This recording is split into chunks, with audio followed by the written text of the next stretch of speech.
All right, guys. Now, in the last lesson, we've set up our requests and responses to the GET requests and the POST requests on our home route. And by doing this, we're able to load up our sign up page with Bootstrap enabled, and we're able to send this data over to our servers using Body Parser. So now it's time to start incorporating our API. So if we Google for MailChimp API, then we get taken to developer.mailchimp.com.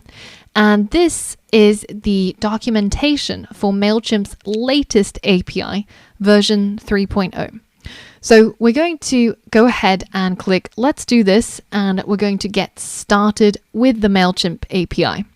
Now, as they say here, in order to use the API, we need to get an API key to authenticate ourselves with their servers, because after all, you don't want some random person to start adding subscribers to your mailing list, right? And you definitely don't want somebody to just delete your entire mailing list by making post requests that are not authorized. So let's go ahead and set up our API key. Now, if you don't have a MailChimp account, then this is a good time to set one up. So if you go to MailChimp.com and you select sign up for free, then you can sign up to their service. It's completely free to sign up, and they don't require any credit card details to do so. Now, once you have signed up, then it's time to log in to the service. And you can grab your API key by going to your name, clicking the drop-down menu, going to Account, and then going to Extras and API Keys. And you can generate a new API key just by clicking on Create a Key. Now you have a brand new API key. So it's a little bit confusing for me because I've got so many here, but you should only have one. And then your key is simply this value over here, which you're going to copy and you're going to paste it into your app.js. And then we're going to simply comment this out because we're going to be using it a little bit later on. All right, so now that we've got our API key, then we're ready to interact with MailChimp's servers through their API. So if you head back to developer.mailchimp.com and head over to their documentation and their API reference, then we can use this as our instruction manual to figure out how to add subscribers to our list. So the first thing to do is to head over to the list section, and there's a number of things that you can do here. You can create, you can read, you can edit, and you can delete. Now we're interested in the creation part because we want to subscribe some list members. So I'm going to click on here, and I end up at this post route, which allows me to batch subscribe or unsubscribe list members. Now, the process is exactly the same if you want to batch subscribe lots of people or simply subscribe a single person. All you need is a list ID, and you can provide the members that you want to subscribe in the body of your request. So how do we do all of that? Well, first things first, let's get our list ID. So inside MailChimp, if you head over to lists, you can go ahead and create a new list. And once you've gone through this process of giving the list a name, a default from email address, and all of the things that they're going to insert into your emails, you'll see it show up in your list tab.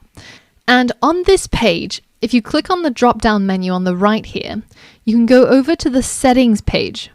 And if you scroll down, you'll see the unique ID for this list. And this is going to help MailChimp identify the list that you want to add or remove subscribers from. So let's go ahead and copy that and paste it down here in Atom as well. So now we've got our list ID and our API key, then we're pretty much equipped to start subscribing our members. Now, if you scroll down in this documentation, you can see that they provide an example request. So this is how you should be making requests, but they're showing it to you using curl, which is through the command line. Now, it's going to be slightly different for us because we're going to be using our server to make this request. But all the core parts are essentially the same. We still need to provide a base URL. We need to specify that our request method is the post method. And we need to give our API key in order to authorize our request. And finally, we're going to provide some pieces of data in our request body, and that includes the email address of the members that we want to sign up. So let's break this down a little bit so that we can fully understand what's going on here. Now, as we did before, we're going to go ahead and call our request function. Now, if you remember, the request function takes two parameters. The first one is going to be our list of options. And the second one is going to be a callback function that has three parameters, which is error, response, and body, which is the data that we get back. All right, so now that we've got our request written, it's time to create our options. So we're going to create the variable called options, and this is going to be an object, remember. And the object can take a number of arguments that you can pass in. But the most important is the URL that we're going to be making the request to. So that URL, in our case, looks something like this. And you can see that it's constructed from a number of things. So the last section here is the list ID. And the first part here specifies a particular data server. Now, MailChimp's APIs are used by people all over the world, and it's hit up thousands, if not millions of times every hour. So they have more than one location where their servers are residing. So you can spread the load of all these requests across all of these different servers. Now, the one that you get allocated depends on what you saw in your API key. So if this is your API key, you can see that the last four letters specifies your particular allocated data server. So I was allocated US number 18. And if you head over to this website, status.mailchimp.com, you can see how that server is performing. So let's find our US 18 API. And you can see that it's been up 100% the time. It's been performing pretty well. And in fact, all of the data servers are doing pretty well. And it's simply just a way for them to spread the load amongst all of their data servers. So if we head back to our subscribe documentation, now that we know what our list ID is and which server we got allocated, then we can start piecing together this URL. So let's paste that in here. And I'm going to delete their default list, and I'm going to replace it with the list ID that corresponds to the list that we created. And then I'm going to change the US X and replace the X with whatever number I got allocated, which is number 18.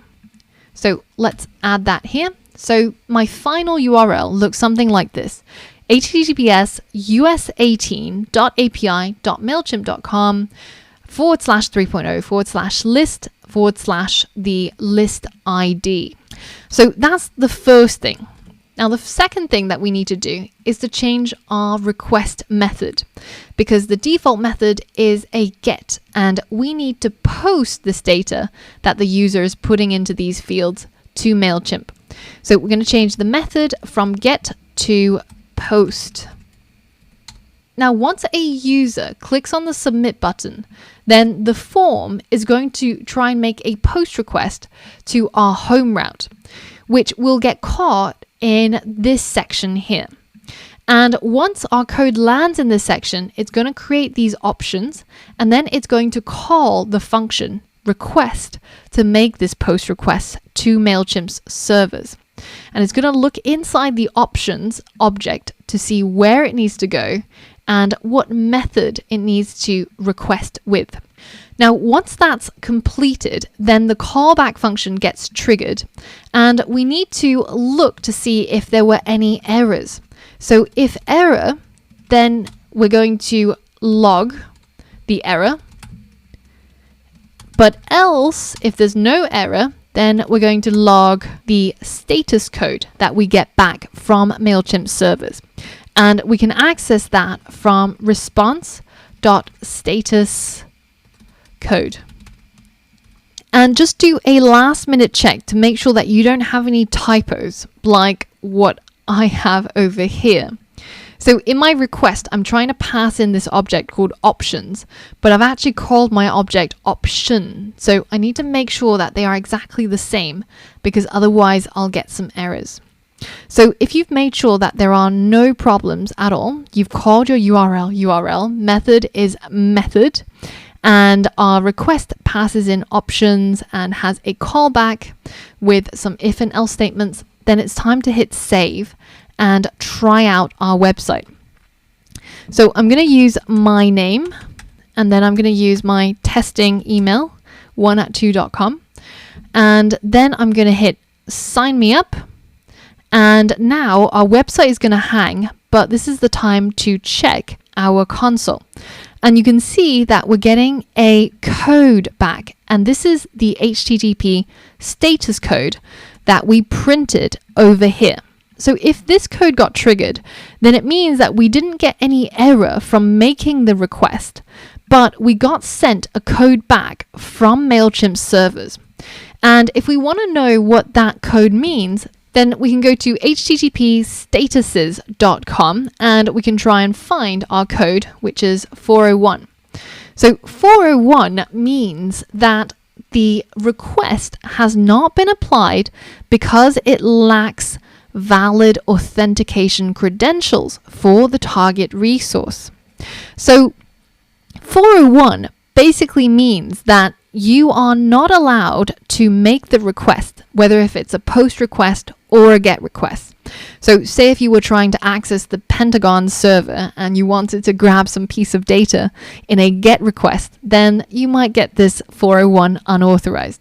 And in our case, we were trying to post data to our MailChimp list without providing our API key, which is why we got that unauthorized message. So let's go ahead and fix that.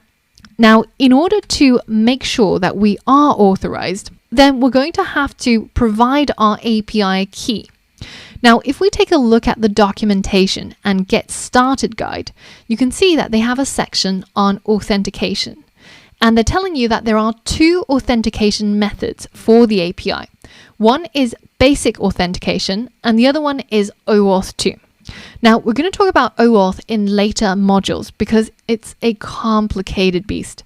But luckily, we can also use the basic authentication, and it's going to be more than sufficient for our needs.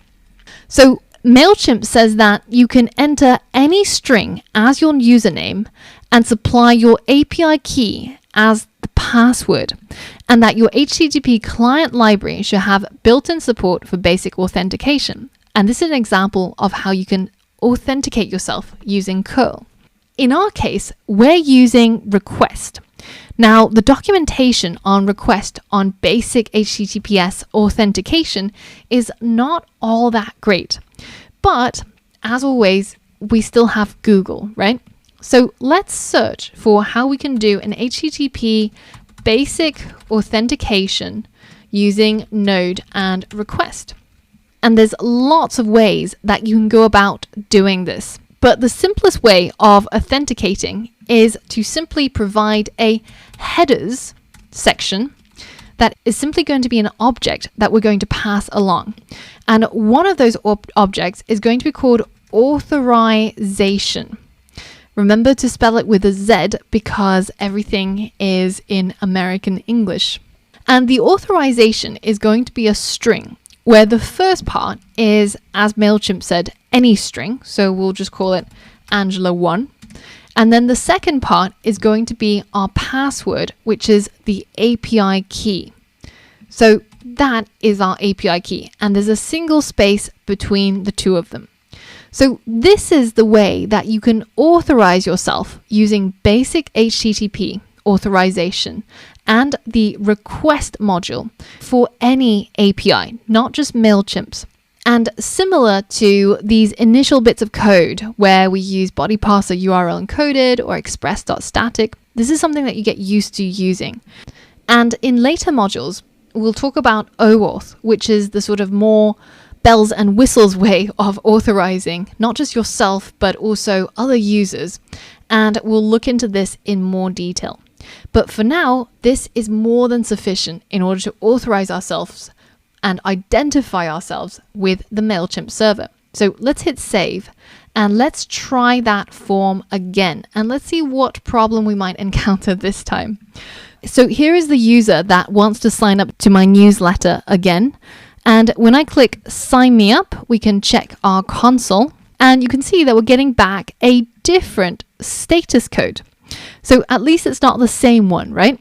So let's again head over to HTTP statuses and check what a 400 is. So the 400 code means that the server cannot or will not process the request due to something that is perceived to be a client error. So remember previously we said that any status code that begins with 4 means that you screwed up. So it can be due to a malformed request syntax or an invalid message framing or deceptive request routing. Wow, that sounds really crazy here. But basically, the problem is that we're making a post request that has been sufficiently authorized to this URL, but we're not providing any data to post to their servers. We're missing the crucial part, which is the body of our post request. So if you head over to the request documentation, you can see that it has an option for specifying the body of your post request. And the key is simply called body. And this is how you can specify your post request body. And it has to be a string. So let's go ahead and use this to send our data over. Now, if you take a look at the MailChimp documentation on how you subscribe members, you can see that inside the request body, they have a parameter called members. And this is an array of objects, each representing an email address and the subscription status. So inside the example, you can see that they've got this object, which is represented here in JSON format, and the parent object has a key of members, and the value is an array of all the emails that you want to sign up. And they have an email as well as a status of subscribed. So in our case, we're going to use the JSON stringify method that we saw previously to turn our JavaScript object into a JSON. But first, let's make our data JavaScript object. So I'm going to create a variable called data, and this is going to be a JavaScript object. So we open up our curly braces and we specify the first parameter name, which has to be called members. And it has to be called members because this is the only way that MailChimp is going to recognize and knows what to do with the data that we're going to put in here. So again, let's remind ourselves, members has to be an array of objects. So in order to create an array, we have our square brackets. And in order to create our objects, we have our curly braces. So here we have an array of objects. Now, in our case, we only have one object because we only want to subscribe one person at a time. Say if we wanted to subscribe lots of people, then we would have an array of lots of objects, each containing the emails and the names and the statuses of everybody we want to subscribe. But in this case, there's only one person. Now, inside this members array, we can have a bunch of other things, such as the email address and the status. So we still have to follow this format that they have specified, just so that when this data gets over there, they'll know what to do with the values. So the email address is going to be equal to the email address that the user entered in the form. So we'll just say email address is email. And the next one that is required is the status, which has to be the subscriber's current status. So we want to change it to subscribed. So you can also unsubscribe somebody by changing the status to unsubscribed. But in cases of new entries, it's always going to be subscribed. So status is a string that has to be lowercase, and it's going to read subscribed. Okay, so here's our first member that we're going to add. And this currently is a JavaScript object. Now, as we mentioned before, in order to turn a real-life JavaScript object into a Flatpak JSON, then we can simply use the method called json.stringify. And we're going to stringify this data object. And then we're going to store it into a variable called JSON data. Now that we have this variable, then we can go into our options and create a new option that's called body. And that, of course, comes from here, which is going to be the body of our post request. So this is the data that we're actually posting. That's what comes inside this body part. And the data that we're posting is this JSON data. So now we've got authorization and we've got content and we've specified how we want our request to be processed and the URL that we want to send our request to, then it's finally time to check our website and see if we can sign up this new user. So let's click sign me up, and inside our console, we're getting a status code of 200. So again, same thing, go to HTTP statuses. At some point, you're going to get really used to these numbers and they're going to start making sense to you just as much as the 404 does for people. Everybody knows that 404 means not found, but there's all these other codes that nobody knows about. So 200 is your best friend. 200 means okay, which means that the request has succeeded. The external server accepted your request and they're finally happy with us. So now that means if we head over to our lists and click on our list, then you can see we have a new subscriber. And this is our brand new fan of our newsletter who is going to be so chuffed about receiving our newsletter because our code finally works. All right, so that was pretty cool. But what about the other fields? What about the first name and the last name? Well, why didn't they get passed over? Well, that is of course because we have neglected our jobs as programmers. When we passed in the data to MailChimp, we only included the email address that the user entered, and we didn't pass over the first name and the last name. Now, if we wanted to include those in here, then we have to again check the MailChimp documentation. You can see that under this parameter called members, there's properties called email address and status, which we've used. But there's also a property called merge fields. And these are individual merge fields for a particular member. Now, what are merge fields? Well, they are basically these tags that you can add into your email so that you can personalize your email. So whenever you've received an email that says, "Dear Angela, please buy this and this and this and this, sale now on," there isn't somebody who's actually writing all of these emails for you and putting in everybody's name. No, they're using merge fields. So if you go to settings, list fields and merge tags on MailChimp, you can see that there's a whole bunch of things that you can use as merge fields. So you can add in the user's email, or you can add in their first name and last name. And these are the most commonly used merge fields. So you can say, "Dear Angela Yu, this is a sales message." But more importantly for us, we can see the name of these merge fields, and they are all caps, F name and L name. And that's what we're going to be using combined with the merge field property in order to send those pieces of data over. Now, if you take a look down here at an example, you can see that they've done it like so. So the property is called merge fields, and inside they've got F name, L name, and other merge fields. So this is exactly the same structure that we're going to be using in our code to send over the first name and last name as well. So in addition to email address and status, we're also going to have our merge fields. And this is going to be an object with two merge fields. One is the F name, and the second is the L name. And just to remind you, this comes from our merge fields for our list. And if you can, of course, change this and save your changes to specify a different parameter here. And you can also have some custom ones. Say if you wanted to know, do you like cats? You can have a merge field for that, and you can target it in your code.